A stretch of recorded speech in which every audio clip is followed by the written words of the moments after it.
关键时刻，我是张道和。香港的世纪大火，现在被形容是什么？这个是回归以来里面最惨烈的一次。这一把火已经把这个所谓东方民族的骄傲完完全全烧毁了。对于你我，对于全世界的人来说，这太奇怪的事情是，为什么这一把火可以燃烧的这么的快速？难道真的是因为阻燃网？难道真的是因为竹棚害的吗？看起来现在完全大翻转。为什么？香港人现在非常气，他气的是什么？不仅气这一把火，他更气这个制度出了大问题。你看到这一张图，这是香港人现在在 PO 的，他特别说了，他说竹棚是无辜的，真正易燃的是棚网跟制度。竹棚我们都知道，它对于香港人来说，它是一个文化，是一个荣耀，甚至在港片里面很常会看到这东西。这个东西并不是这一次引燃的关键，这次引燃的关键是什么？是这个棚网，原因就在于这个劣质的棚网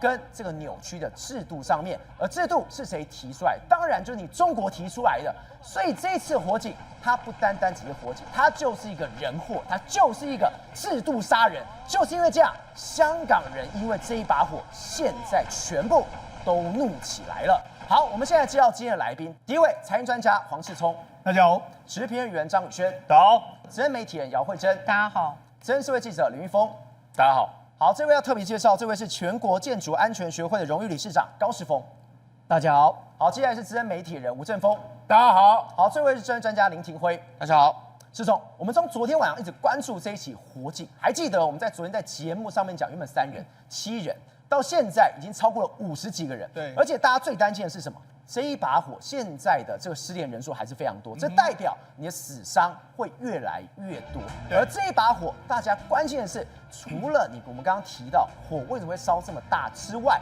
这一把火烧出了香港人的眼泪，更烧出香港人对于中国政府、对于制度、对于这个所谓的棚网这样的一个愤怒。对，没错。我们看过去的香港是这样的东方之珠、东方明珠，但是没想到在昨天晚上的一场大火的时候，让很多香港人都觉得我们东方明珠真的完全蒙尘了。为什么？因为这场大火毫无疑问让整个香港人所有人都心都碎了。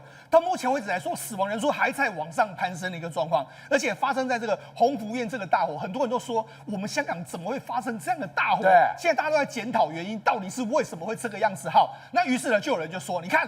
这是为什么？因为我们看到说着火的这个现场里面有人搭这个竹棚啊，也就是我们台湾说的竹制的这个鹰架。你要说啊，是竹制鹰架导致这个火这样往上窜烧的一个过程啊。但是现在他们解谜的不是竹制鹰架，而是在竹制鹰架外面，因为他们也要有所谓保护网。保护网是要有阻燃效果，就没想到那个保护网的没有具有阻燃效果之后，反而是它带动了所有的每栋楼一起燃烧的这个状况。所以你看，这个阻燃网烂透了。对，所以你看，他们后来有一篇文章就讲这样。竹棚无辜，因为为什么竹棚无辜？因为香港的竹棚来说的话，工艺已经有1000年历史，真正易燃的是棚网还有制度。那为什么讲到制度呢？我跟他讲，主要原因就是因为呢，这次用的这个阻燃网里面来说，他们用的不是香港的规格，他们用的是中国的规格。为什么要用中国的规格？因为香港已经回归祖国了，所以当然要用祖国的规格。就祖国的规格在这一次出了大包。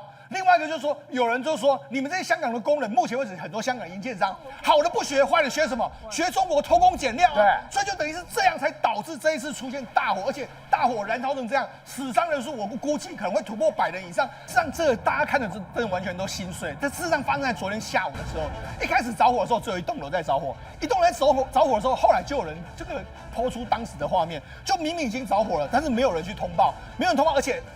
为什么没有任何的这个消防措施，或者没有任何的警告，然后就开始这样子？一开始是小火的燃烧，那小火燃烧之后，没想到我们就讲沿着什么？沿着这个我们叫棚网嘛，棚网的这个所谓阻燃网，它原本具有阻燃的效果，没有阻燃效果就一路往上烧。你看，这完全就盖着这个。你看就是这样，它一瞬间对往上窜上去了。对，没错，因为为什么？因为他们目前为止在整修外面都盖了鹰架之外，还有阻燃网。阻燃网呢，一开始大家以为是鹰架没有问题啊。阻燃网这样一路往上延烧上去之后，让所有的每一栋楼啊，说几乎都弄成天哪，烧成这样子。而且为什么？因为这次我必须说，这里有非常多的巧合跟偶然发生这样一个事情。因为为什么？你看它每一栋楼都非常高，很高的时候，下面开始烧的时候会有什么烟囱效应，它就会往上窜。再来就是说，因为最近在吹东北季风，所以东北季风的风很大。风很大的时候会这样吹，所以原本一栋楼说为什么会烧到其他栋去，就是因为风吹了之后会到别栋去的一个状况。另外我们讲这边因为很多大楼，对不对？对，大楼会有什么？还有峡谷效应，所以这边的风它会吹来吹去，所以导致这次的大火燃烧，让大家觉得不可思议。所以它只要有第一栋烧起来后，等于是火苗跑到第二栋之后，结果又碰到这个所谓很劣质的阻燃网，对。结果全部都烧起来，对，短短时间呢，从底部到高度，对，直接往上窜的。对，我就说这有非常多的这个巧合跟偶然碰在一起，就是因为第一个阻燃网很容易烧，结果没想到你一栋楼如果它间隔很远的话，赵你再怎么烧不会烧他们，但是因为那时候的吹东北季风，然后又包括说他们这个烟囱效应，还有包括说他们的这种峡谷效应，这样之下就搞到整个全部都烧起来。你看。你能够想象吗？7栋楼烧成这个样子，我觉得大家完全都没办法想象。所以而且这烧到最后，大家都觉得说，那怎么会烧成这个样子呢？我跟他讲，为什么我们说是阻燃网的问题呢？对，你可以看到，这是最后烧到目前为止我们得知的一个照片。你看到照片，你仔细来看，鹰架其实还在的。你看鹰架其实还在的，鹰架都。你可以说那个竹棚都好好的。对，鹰架都在的。然后你看这些所有的黑的东西都是什么？阻燃网都烧光光了。也就是说，原本是这个竹棚，对不对？那外面罩了一层阻燃网，阻燃网就有点类似像他的衣服。就没想现在衣服都不见了，他那个鹰架还在，这个规格都还在，所以也就是这样才会酿成目前为止死伤最惨重的香港的5级火警的一个大楼一个火灾。对，好，那我们就跟他讲，那为什么会造成这么严重的这个伤害？我们给大家看一下。因为什么？因为他们这一次怀疑就是说有人抽烟嘛，烟头造成的这个火灾嘛，哈。那么来对比哦，你看这是鸿福苑这一次，因为这次烟头落下来之后，你看阻燃网马上就烧起来，烧起来后就一路往上窜烧。那么前一阵子来说，香港刚好也发生一个 Uniqlo 的大火，它也是因为这个工人呢在那边抽烟，然后丢过去，正好你看它就烧在这个位置。为什么？因为它不会烧到其他地方，他们这是防火材质，所以你看一直烧。你的意思是说，好的阻燃网对，跟坏的、跟那种劣质的，你看到 Uniqlo 这个火警是，它这样烧下去，连旁边的这个代言人，对，他的头像都没有被烧到，是，这才是对的。对，他的广告看板完全没被烧到，但是你看这个一路就往上窜烧的一个状况，所以你就知道说，事实上我们在对比这个合规跟不合规，就马上就有人在开始测试。对，照我们看，这是合规的。合规的，如果你真的点下去烧的话，它只会有一点点烟雾啊，它根本不会大幅燃烧。你看它烧得很慢，然后就没了，马上就没了。因为什么？因为它是阻燃的效果，它不让你燃烧起来嘛，对不对？但是你看合规，你看他还做一个实验，合规来不是说它旁边还有一个纸，然后这样做个实验，就没想到他们烧到最后的时候，正好你知道吗？纸都已经烧完了，但是合规的网都还没有烧，所以呢，这才是真正的嘛。你看，如果我跟他讲。如果昨天鸿福苑用的是这种阻燃网的时候，你觉得会烧起来吗？当然不会嘛。于是呢，现在香港的人都吓傻了。为什么？因为他很担心说，我们现在也有在做外墙整修啊，那我们有盖鹰架，那我们鹰架外面也有这个所谓的阻燃网啊，有这种棚网，那是不是有问题？现在马上大家就去找。对，就你看，这是另外一个怡乐花园，他们马上就去找，找之后，然后相关的对就去点，对，点燃就烧了，然后他就很害怕，我们家里面的这个阻燃网也是这样，太夸张。我们刚刚才给大家看那个画面，真正的阻燃网不会这样，结果它一点，它是燃烧的。实际上，如果你仔细看这几年香港的这个摩天的这个大楼的火灾，这个不是第一件。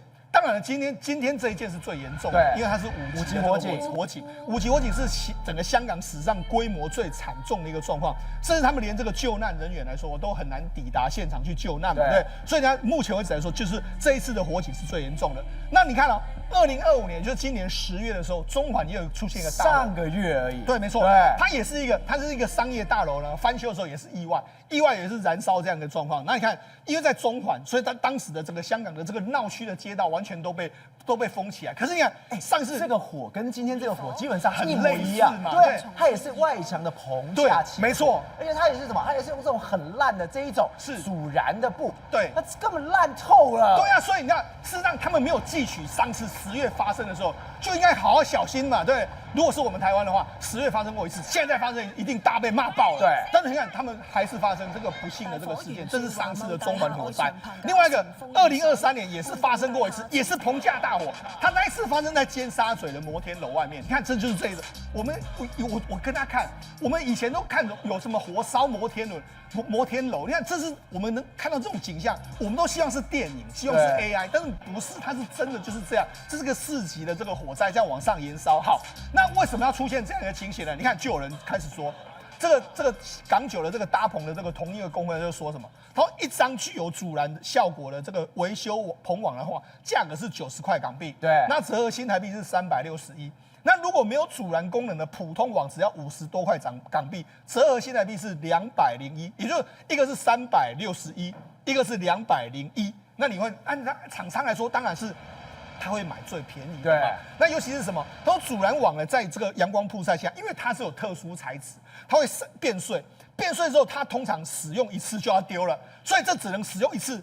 361块，我就要打水漂就没了。但是这个普通的这个网呢，它可以用很多次，所以用很多次来说，兆和很多次来说省的成本可多啦，省了成本，然后结果连命都没了。但问题是厂商他当然要省成本啊，他认为说啊，这个烧起来这个不会我这么衰吧？但这一次就发生这样一个状况。好，那我就讲，那为什么会用这种所谓这个阻燃网呢？甚至是比较低的这个价格呢？对，因为呢，他们就说，我用的是合规的啊。我就不是不合规，我用的是合乎国家标准的哈。那什么是国家标准？好，那我们跟他讲，因为目前为止大家都在爆料，他就说有一个在炮台山的另外一栋房子，那一栋房子是由同样一个承销商，就这一次火灾的这个承建商负责搭棚。那搭棚上面来说，他就有这个公告在这边，对，他就说我用什么产品这样一个状况哈，出来之后就大家吓傻了。照我们跟他讲，我们先跟他讲，这个它的标准是 CANS，简单来说就是中国的标准的哈。然后它的标准是滨州的这个滨州市的这个检验检测中心哈，所以这是中国的检验报告，合规嘛，我们合规好。那问题是这样，好，资料显示原本呢是要用香港的这个标准叫 HOKLAS 的法规。这才是真正的法规，就是他要说这是香港政府定出来的，因为它适用香港本地的情境，为什么要这样做呢？很简单，因为香港很多摩天楼，所以摩天楼说，那我当然希望说你一定要有阻燃的效果，所以他就说我们要什么阻燃、热传导，还有烟雾量等等测试方式，好，这是香港的法规，但是呢，中国的法规因为它是用中国的认证的平台，它属于国家级的品质管理认证而已，它是实验室。它不是等于某个产品的安全性，而且直接符合香港法规的这个状况。它是符合中国的法规，它不符合香港法规。是，没错。你把这个法规带到香港，香港就不适合。你不适合之后，你就烧起来了。这个火灾根本就制度杀人。所以我就说嘛，那是因为什么？因为现在有一个中国国家的法规，那我们用的中国的报告为什么不能用？它是合规的啊，可问题是它不合香港的法规。对，所以就变成是这样。那尤其是它价格比较便宜，所以当然厂商就会偷工减料，对，他就会铤而走险做这样的动作。那做这样的动作之后，就导致这一次的火灾造成这样的损害。好。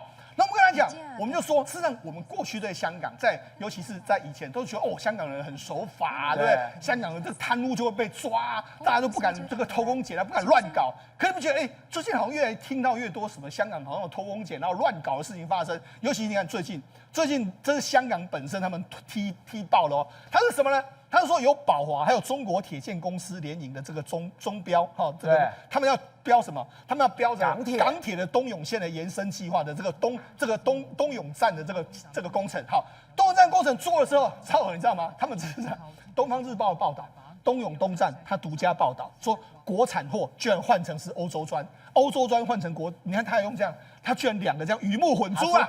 就是等于是你根本你以为你是用欧洲砖是嘛？你根本是中国货，对嘛？没错，烂死了。你是国产车，你就说，你明明是开国产车，你说啊，我这个是宾士车，但问题是不是嘛？哈，那人家踢爆什么？你得仔细看哦，这是这样子哦，这是德国的真的砖是这样的 ，YTONG， 这是德国的品牌。对，但是呢，中国的是这样 ，Y 它中间还用个 YITONG， 也就是说，它用这样子来鱼目混珠。它中间还有一个多了一个 I， 对，有个 I， 所以呢就变成北京 TI TONG 的这个专采，所以等于换成这样子的一个专采。对，那好，那就是这样。好，那另外还被踢爆什么？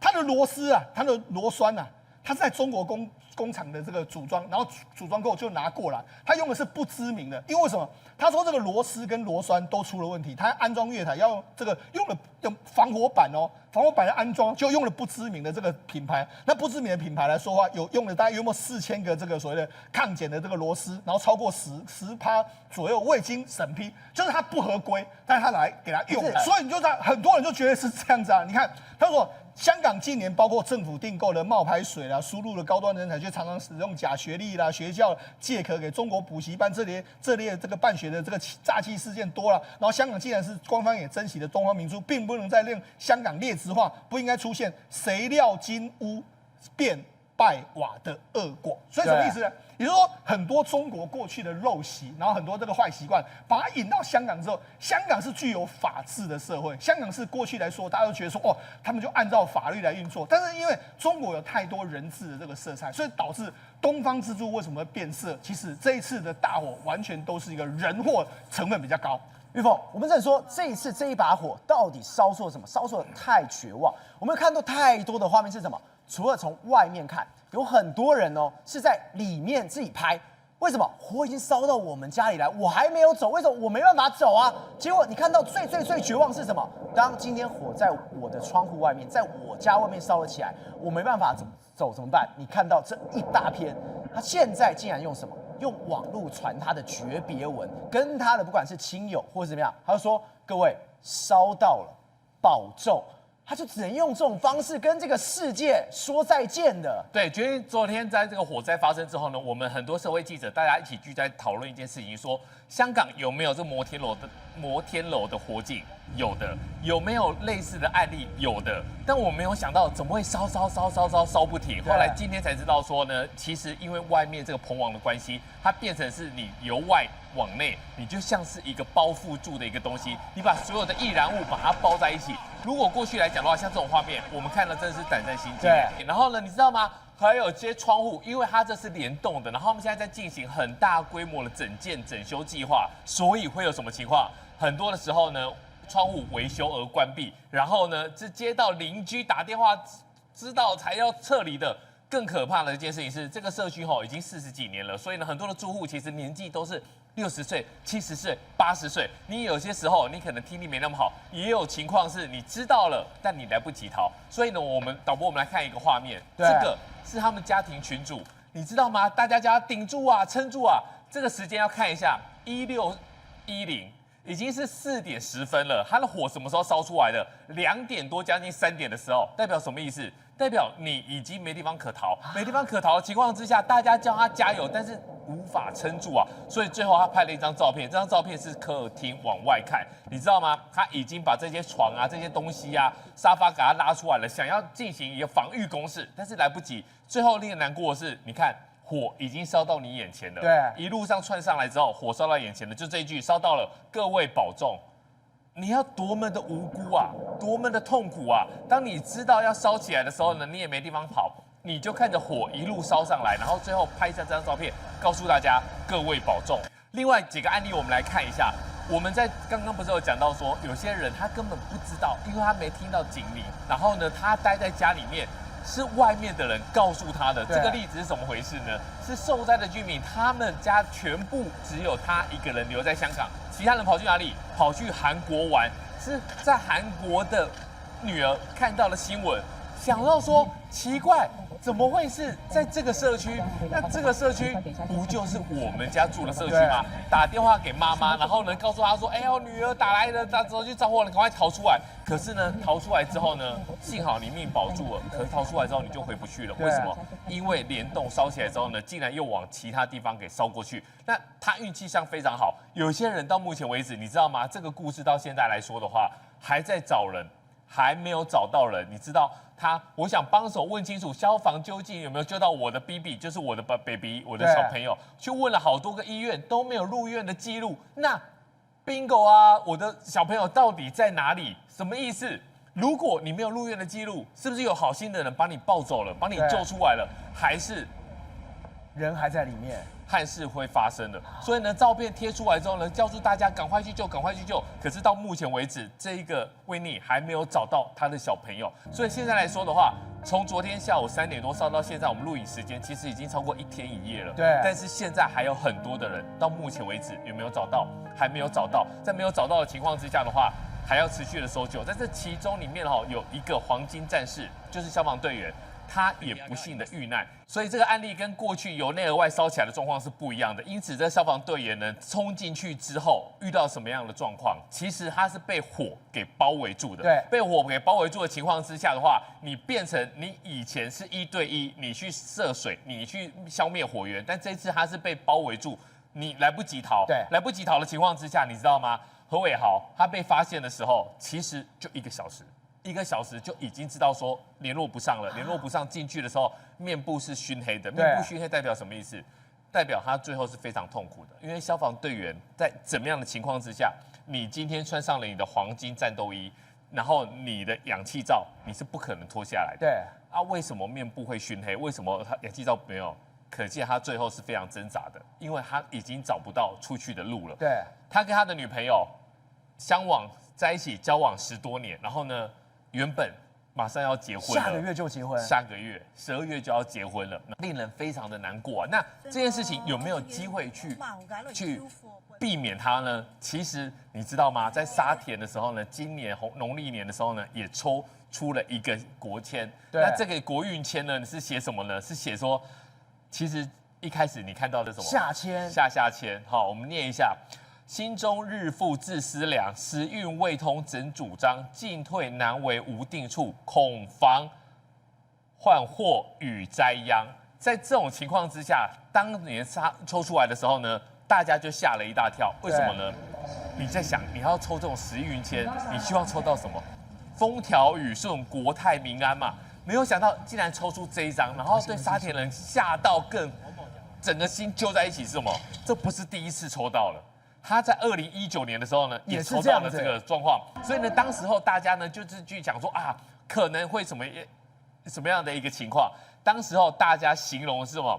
地运走到了尽头，经济崩溃哈，继续发展这些状况的话会有问题。所以呢，他们讲的这个勒紧裤头，原本以为这个祸患与灾殃讲的是股市会大跌，因为那时候呢，其实香港股市已经跌了一阵子了，但没有想到。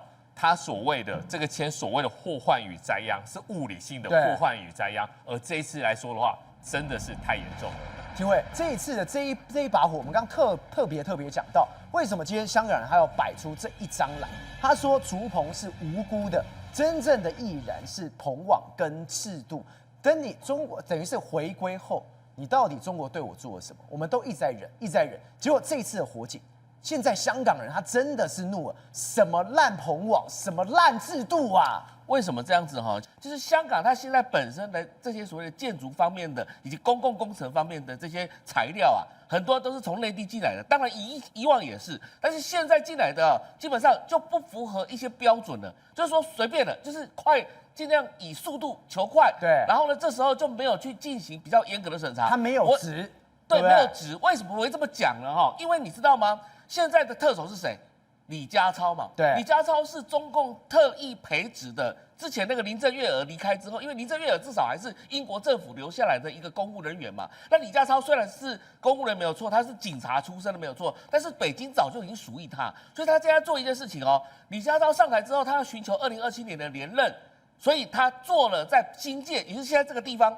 这个是在新界这个地方的一个城镇化。对，新界来讲的话，我们搞一个叫做北部的都会发展委员会，这个简称叫北都计划。这个北都计划呢，他们李家超就是用快速审批的方式。如果你要盖什么东西，科学园区、新创园区，你要盖什么这个公共建筑，你要整修公共建筑，所有的材料、所有的一个东西从内地过来。对，从内地过来的时候，他就没有顾及到那个值的问题，就是速度最快。那这时候就会发生这种，你公共工程的时候，你是不是要有定期要人审批？你接下来消防的设施要怎么样？你这个所有的东西是不是应该要按照原本的标准规划来讲？结果现在全部都降低标准。对，所以现在这把火烧起来之后呢，你看为什么？我看以前习近平从来没有针对香港大火发表什么任何言论。这次吓死了。这次习近平为什么会发表言论呢？其实就是说我们现在中央先力挺李家超，然后李家超这几天来讲的话，当然一直在做这件事情，而且又碰到什么事情？刚刚好12月7号，就下个礼拜、下个月月初，香港要举行立法会选举。对，香港举行立法会选举，接下来选出来的人，以后就去选李家超能不能连任的人。那如果这一把火一直这样烧起来的话，已经不是烧房子的概念，是烧到政界来，烧到说他自己是因为这种公务人员怠惰，或是这个审批这个快速的情况下，这个值没有达到的情况下，会不会这把火烧到李家超的身上？对，可能会哦。所以这时候李家超会非常非常紧张的原因就在这里，因为这个地方就是他们所提出的北都计划的一环，那同时间来讲的话，又是李家超的票仓所在。如果这个票仓自己都烧掉的话，那在港区或者是在九龙那一带的这个旧区的这个民主势力会不会想要反扑？当然会。因为我知道说香港好不容易这个对习近平来讲的话，好不容易从2019的反送中事件一直压下来之后，压到现在，至少来讲的话，他们好像还乖乖听话。但如果这把火突然间烧起来，香港人民愤怒起来怎么办？对，所以我们为什么讲说这个不是单纯只是公共工程，它是一个人祸的概念哦？因为什么呢？刚刚提到那个值跟那个量的这个问题，不是吗？那你看到现在最近来讲，最近举办了什么东西？就是香港的这个所谓的珠宝展。对，那香港珠宝展来讲的话，这道理讲应该要人山人海才对啊。结果现在稀稀落落了，没什么人，只有中国一些买家或是中东的一些买家。那主要问题也出在哪里呢？因为香港现在有很多商人哦，变成中国内地过来的，然后呢鱼目混珠，开始在卖一些假的东西，卖假货，卖假货。香港这么高级的珠宝的盛会，他卖假货。对啊，那你这是香港警方他们本来就查获了很多一些首饰啊或怎么样，这是一个假的东西哦。所以更差的是说，为什么是有一些假货？那甚至于说答应你是要出 A 货，结果出 B 货等等之类的，这更扯。那换货回来的时候，基本上这些厂商还是赚。所以整体来讲的话就是说香港它那个东方之珠的那种过往的骄傲，以及过往的这种质量，已经不复存在了，那也就会产生这样的一个变化。我们这一次看到一个大火，表面上看到是一个所谓的建筑工程的一个大火没有错，但是事实上这个政治大火会不会烧到李家超，会不会烧到习近平，那大家都在值得观察。宏观取材，厘清真相，犀利精准，深入剖析，时刻掌握关键，新闻时事不漏接。老时段，新气象，我是钟浩和，关键时刻2.0全新出击。